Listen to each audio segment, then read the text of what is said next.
Oliver Twist is an orphan who was born in a workhouse. He was raised on a parish farm before being returned to the workhouse on his 9th birthday. The children in the workhouse are overworked, mistreated, and underfed. The boys have difficulty sleeping on an empty stomach, so they decide to do something about it. They come up with a game where they each pull a thread, and whoever chooses the shortest thread loses and must ask for more food. Later that night, Oliver asks for more supper as he happens to be the one to pull the shortest thread. As a result, the workhouse officials decide to get rid of him. They offer to trade him for £5. A chimney sweeper is willing to take the boy as his apprentice, but Oliver is frightened and begs not to be sent with the dreadful man. When the judge sees him crying, they refuse to approve the indentures. After a few days, Oliver is sent to Mr. Sowerberry's, an undertaker who makes coffins and manages funerals. Mrs. Sowerberry treats him poorly from the beginning, feeding him dog food and forcing him to sleep among the coffins. The following morning, he meets the Sowerberry's senior apprentice, Noah Claypole,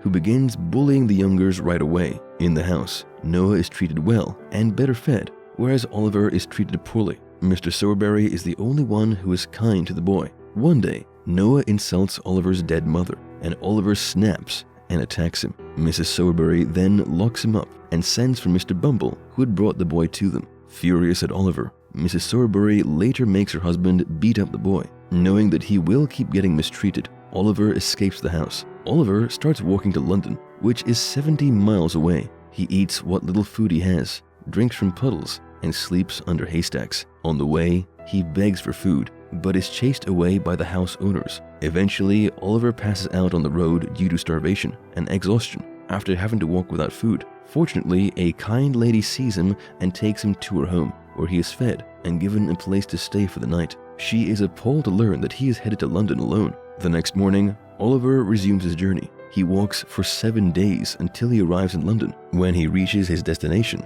his shoes are ripped and his feet are bloody. In London, he meets Jack Dawkins, known as the Artful Dodger, a boy thief. He then takes Oliver to his place where he lives with other pickpockets and their elderly leader, Fagin. Fagin is the man who trains young boys to steal and make a living out of it. Fagin has a secret box full of treasures and hides them from the boys. Soon, Fagin starts grooming Oliver to join the gang. After training Oliver for a few days, he sends him out with Dodger and Charlie. Out in the street, the two boys steal a handkerchief of a gentleman who is reading outside a bookstore, but the bookstore owner sees them and informs the gentleman. Oliver, who has been watching it, becomes terrified and tries to run away, but people think he is the thief and run after him. Soon enough, Oliver is caught and brought to court. However, he is proven innocent by an eyewitness. Then, Mr. Brownlow, the gentleman whose handkerchief was stolen, takes Oliver with him out of pity. On the other hand, Fagin is mad that Oliver is out there, and he fears he might tell on them. In order to find out where he is, Bill Sykes, Fagin's associate, makes Nancy go to court. Then she pretends to be Oliver's sister and tells the officers that she has lost her little brother. Having no reason to doubt her, the officer tells her that he is taken by Mr. Brownlow and gives his address. Meanwhile, Mr. Brownlow informally adopts Oliver. He provides him with food and clean clothes, and he promises him a good education. His friend tries to persuade him that keeping the boy is a bad idea, but Mr. Brownlow believes Oliver is a good boy and trusts him. One day, when Oliver is fully recovered, he sends him on an errand to the bookstore with some books and money. However, he is captured on his way to the bookstore and forcibly returned to Fagin by Bill and Nancy, who have been spying on him. Oliver tries to run away, calling the police, but they bring him back again. Fagin, enraged by the boy's disobedience, beats him, but Nancy intervenes, who in turn is assaulted by Bill. Fagin and Bill are concerned that Oliver will peach about their crimes to the police, so they lock him up. Fagin tries to persuade him by indirectly threatening him, and Dodger and Charlie both advise him to work for Fagin. Next, Bill learns about Mr. Brownlow's wealth and plans to rob his house. On a rainy night, he sends Nancy to bring Oliver from Fagin's. Nancy has maternal love for Oliver and wants to help him, but she is powerless against Bill, with whom she is in a complex and abusive relationship. Bill forces Oliver to aid him and his accomplice, Toby Crackett, in robbing the house. He threatens to shoot Oliver if he does anything to make him angry. When they reach Pentonville, Oliver recognizes Brownlow's house and refuses to rob it. Nonetheless, he is threatened to accompany them. Toby opens a small back window and they force Oliver to get inside the house through it. He is ordered to open the front door for them. He follows the order and opens the door, but Mr. Brownlow and Mrs. Bedwin, the housekeeper, wake up because of the noise. Oliver yells for help, and a brief gunfight ensues between Bill and Brownlow, during which Oliver is shot in the left arm. As things didn't go as planned,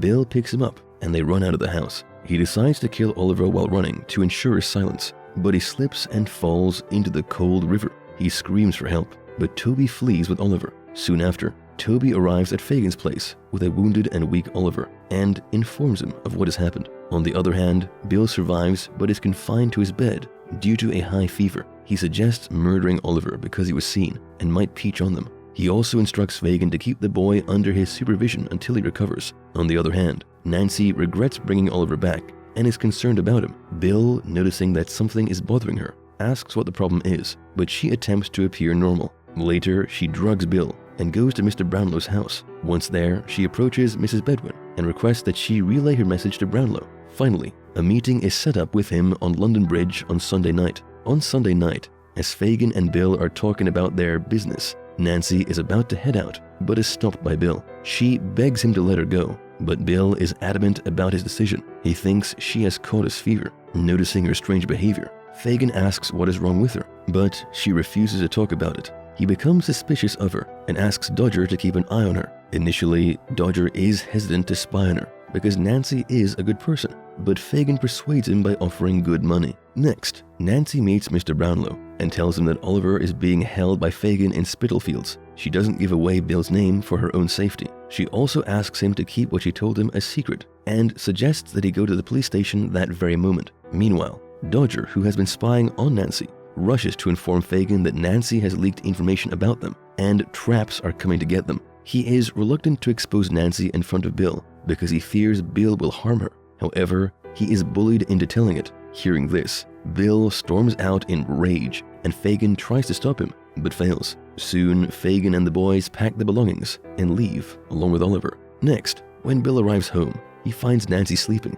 He says he knows that she has betrayed them. Knowing her cover has been blown, she tells him that she didn't speak his name and asks to have mercy. However, furious as he is, Bill brutally beats her to death and flees from there. The next day, Nancy's friend Bet comes to meet her, but she finds Nancy dead and Bill gone. Soon, the news of Nancy's murder and Oliver's abduction appears in the newspaper. Police begin searching for Bill and Fagin. Meanwhile, Fagin and the boys are hiding at Toby's place while Bill is out of London. He decides to go back to London to ask Fagin for money to get to France. He also tries to kill Bullseye by drowning because the dog is a giveaway to his identity, but fails. He then goes to take shelter at Toby Crackett's place, where everyone is staying. Escaping his master's cruelty, Bullseye leads the police and locals to the secret hideout. Dodger, who is outraged at Bill for killing kind-hearted Nancy, reveals their location to the authorities.